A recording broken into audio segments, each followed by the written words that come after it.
প্রিয় সহকর্মীবৃন্দ, যতবারই দেশের সার্বভৌমত্ব হুমকির মুখে পড়েছিল, গণতন্ত্রকে হত্যা করা হয়েছিল, দেশের গণতান্ত্রিকামী জনগণ বারবার প্রতিবার দেশ এবং জনগণের অধিকার রক্ষায় বিএনপির নেতৃত্বে ঘুরে দাঁড়িয়েছে।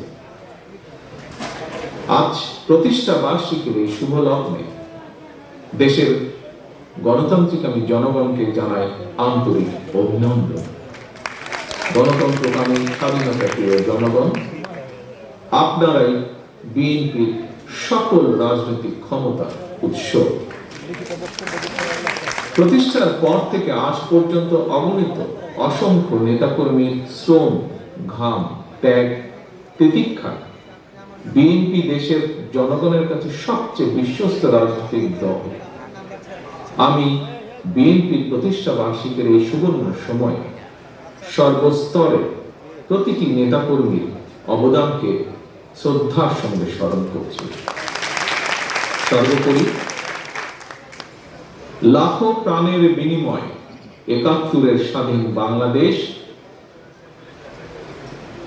৭৫-এর ৭ই নভেম্বরের আধিপত্যবাদ বিরোধী দাবিদার মুক্ত বাংলাদেশ,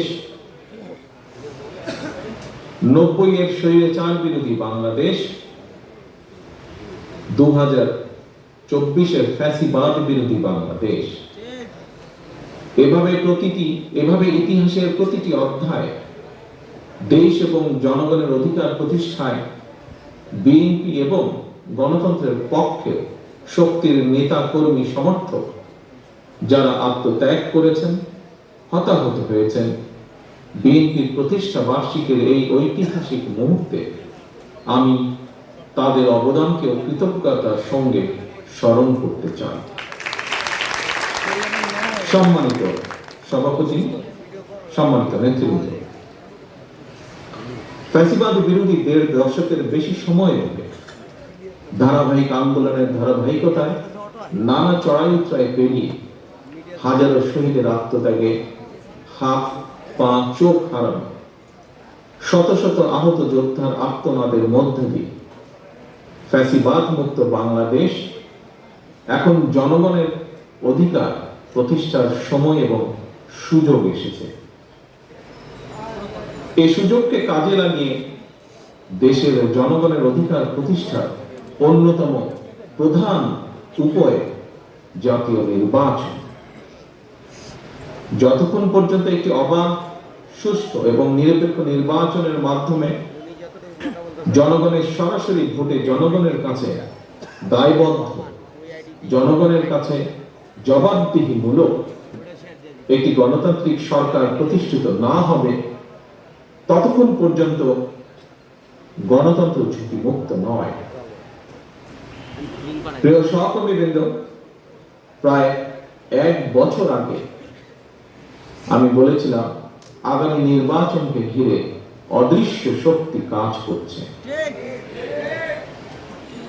জনগণ লক্ষ্য করতে শুরু করেছেন নির্বাচনের মাধ্যমে জনগণের বাংলাদেশে জনগণের অধিকার প্রতিষ্ঠার সুযোগ বিনষ্ট করার ক্ষেত্রে প্রস্তুতে সেই অশুভ শক্তির অপতৎপরতা সাম্প্রতিক সময় ধীরে ধীরে দৃশ্যমান হয়ে উঠছে। প্রিয় সহকর্মীবৃন্দ, পতিত, পরাজিত, পলাতক স্বৈরাচার মুক্ত বাংলাদেশে অন্তর্বর্তীকালীন সরকার যখন জনগণের অধিকার প্রতিষ্ঠার পথে হাঁটছে, তখন কোন রাজনৈতিক দল নির্বাচনের মাধ্যমে জনগণের অধিকার প্রতিষ্ঠার পরিবর্তে তাদের দলীয় স্বার্থ চরিতার্থ করার জন্য নানা শর্ত আরোপ করছে এবং এই শর্ত আরোপ করে নির্বাচনের পথে হয়তোবা পরিকল্পিত উপায় বাধার সৃষ্টি অপচেষ্টা করছে বলে বহু মানুষ এরই ভিতরে ভাবতে শুরু করেছেন। প্রিয় সহকর্মীবৃন্দ, সম্মানিত নেতৃবৃন্দ, প্রথম থেকেই বিএনপি দ্রুততম সময়ের মধ্যে একটি নির্বাচনের দাবি জানিয়ে আসছিল। কারণ বিএনপি মনে করে আগে জনগণের রাজনৈতিক ক্ষমতায়ন প্রয়োজন, জনগণের সরাসরি ভোটে নির্বাচিত প্রতিনিধিদের নিয়ে গঠিত নির্বাচিত সরকার জনপ্রত্যাশা পূরণে যদি ব্যর্থ হয়, তাহলে পরবর্তী নির্বাচনে জনগণ ভোটের মাধ্যমে সরকার পরিবর্তনের সুযোগ পাবে, যা গণতান্ত্রিক বিশ্বে প্র্যাকটিস করা হয়ে থাকে। সুতরাং পুঁথিগত সংস্কারের চেয়েও কার্যকর গণতান্ত্রিক রাজনৈতিক চর্চার মাধ্যমে জনগণের অধিকার প্রতিষ্ঠা অনেক বেশি জরুরি। রাষ্ট্র এবং রাজনীতিতে সংস্কারের ব্যাপারে বিএনপি সম্পূর্ণভাবে একমত। সংস্কারের গুরুত্ব আছে বলেই বিএনপি 31 দফা কর্মসূচি ঘোষণা করার পরেও অন্তর্বর্তীকালীন সরকারের উদ্যোগে নেওয়া সংস্কার প্রস্তাবে সক্রিয়ভাবে সমর্থন এবং সহযোগিতা দিয়েছে।